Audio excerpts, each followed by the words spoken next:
Olá, boa tarde. Agora são 16 horas em ponto e você acompanha notícias do Brasil e do mundo desta segunda-feira, dia 29 de janeiro de 2024. O Congresso vai retomar as atividades parlamentares nesta semana com 27 vetos presidenciais pendentes de análise. O mais antigo deles é um de 2021, que impede de tipificar fake news como crime de comunicação enganosa. Na volta do recesso parlamentar, os trabalhos mais aguardados nesta semana são os 27 vetos presidenciais pendentes de análise. Desse total, 12 já estão trancando a pauta, ou seja, precisam ser apreciados pelas casas legislativas antes de outras propostas que não possuem a mesma urgência. O veto mais antigo é de 2021, quando o então governo de Jair Bolsonaro barrou trechos da Lei de Segurança Nacional e crimes contra o Estado Democrático de Direito e impediu que a disseminação de fake news fosse tipificada como crime de comunicação enganosa em massa, com pena de até 5 anos de reclusão. Um dos trechos previa pena de prisão de até 12 anos para quem impedisse, mediante violência ou grave ameaça, manifestações pacíficas de partidos políticos, movimentos sociais ou grupos culturais e religiosos.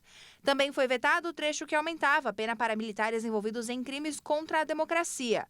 Em 2023, lideranças para derrubar os vetos após os ataques à sede dos 3 poderes. Outras 8 decisões do governo Lula também trancam a pauta e precisam ser analisadas com urgência. A mais antiga recai sobre a lei que retomou o programa habitacional Minha Casa Minha Vida, sancionada em julho, como o que determina que as companhias de energia comprem o excedente produzido pelos painéis solares instalados nas residências populares. O veto parcial à lei que regulamenta apostas esportivas está entre os destaques no bloco de pendência de análises, mesmo não trancando a pauta. Outro destaque que precisa que os vetos sejam avaliados é referente à Lei de Diretrizes Orçamentárias, que obrigava o pagamento das emendas em até 30 dias após a divulgação das propostas. E mudando de assunto, a Polícia Federal realiza mais uma operação para apurar ações da ABIN, a Agência Brasileira de Inteligência. A mobilização de hoje é um desdobramento da Operação Vigilância Aproximada, que investiga o monitoramento ilegal de autoridades. A Polícia Federal saiu às ruas para cumprir ordens judiciais em nova fase da operação para investigar a ABIN paralela durante o governo Bolsonaro. Entre os alvos estão o vereador Carlos Bolsonaro, filho do ex-presidente, e assessores dele. Os mandados de busca e apreensão são cumpridos na casa e gabinete do político, na Câmara Municipal do Rio de Janeiro. A operação é desdobramento de investigação da PF sobre um esquema ilegal de espionagem. A suspeita é de que assessores de Carlos Bolsonaro pediam informações para o ex-diretor da ABIN, Alexandre Ramagem. Na última quinta-feira, foram cumpridos 21 mandados de busca e apreensão e o atual deputado federal Alexandre Ramagem foi um dos alvos. De acordo com as diligências, a ABIN foi utilizada para espionar adversários. Políticos e até ministros do STF teriam sido espionados com o uso do software First Mile. Ainda segundo as investigações da PF, policiais federais que estavam na cúpula da ABIN teriam usado serviços ilícitos para interferir em diligências.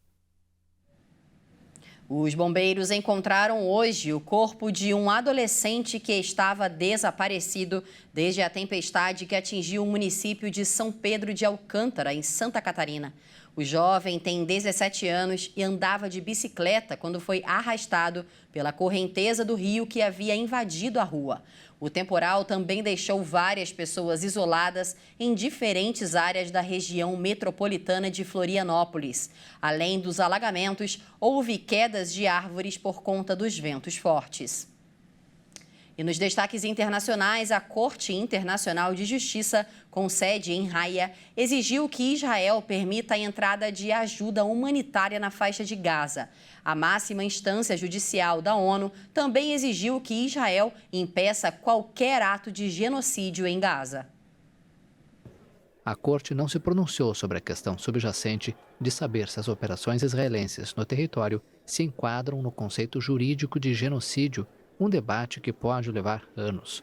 mas considerou que a catastrófica situação humanitária no território palestino poderia piorar ainda mais. A corte exigiu várias medidas de emergência. Uma delas, para que Israel tome medidas imediatas e eficazes para permitir a prestação de serviços básicos e de ajuda humanitária em Gaza, onde 85% dos cerca de 2,4 milhões de moradores se tornaram deslocados internos desde o início da guerra. A questão agora é se Israel vai acatar o veredito. A Corte Internacional de Justiça carece de meios para garantir sua aplicação.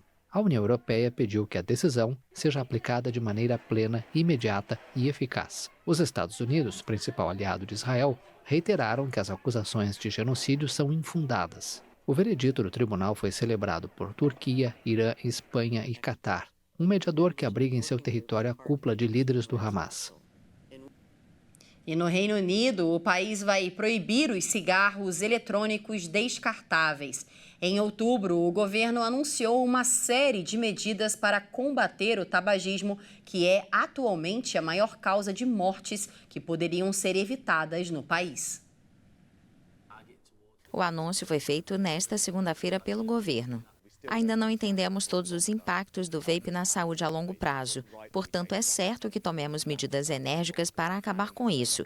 É isso que estamos fazendo, proibindo os vapes descartáveis, tomando iniciativas contra os sabores, aparência e embalagem, onde os vapes são exibidos nas lojas, mas também melhorando a fiscalização. É um conjunto forte de medidas para que possamos melhorar a saúde das nossas crianças. É a coisa certa a longo prazo para o país. As medidas fazem parte de um plano mais ambicioso concebido em outubro pelo governo conservador para combater o tabagismo. O Ministério da Saúde informou que a proibição poderá entrar em vigor no início do próximo ano. Segundo dados oficiais, entre os jovens dos 11 aos 17 anos que fumam vape, a proporção dos que consomem cigarros eletrônicos descartáveis se multiplicou por 9 em 2 anos. O tabagismo é a principal causa de morte evitável no Reino Unido, sendo a causa de aproximadamente 1 em cada 4 mortes por câncer, segundo dados do governo. Cerca de 20 mil pessoas protestaram em Madrid contra o que consideraram um genocídio na faixa de Gaza. A guerra no território desencadeada pelo ataque do grupo Hamas ao território israelense já deixou milhares de mortos no enclave palestino e gera uma crise humanitária. A mobilização acontece depois da decisão do Tribunal Internacional de Justiça, que apelou a Israel para tomar medidas para prevenir o genocídio em Gaza. A África do Sul levou o caso ao TIJ, argumentando que Israel viola a Convenção das Nações Unidas para a Prevenção do Genocídio. É preciso começar com algo, é preciso continuar. A África do Sul foi muito corajosa ao tomar essa iniciativa e todos nós deveríamos ter apoiado isso. É preciso continuar, isso não pode ser tolerado. Começamos a tolerar e encobrir coisas. Não sei para onde vamos, sinceramente. Então temos que continuar nas ruas e continuar apoiando. Temos que seguir na calle e seguir apoiando. 110 dias. Eles estão sem água, comida, sem nada há quase 110 dias. Há crianças morrendo e vivendo numa situação muito difícil. Situação muito difícil. E essa edição fica por aqui. Você acompanha outras informações logo mais às 5 horas da tarde com a Beatriz do Vale. Uma ótima tarde para você. Tchau, tchau.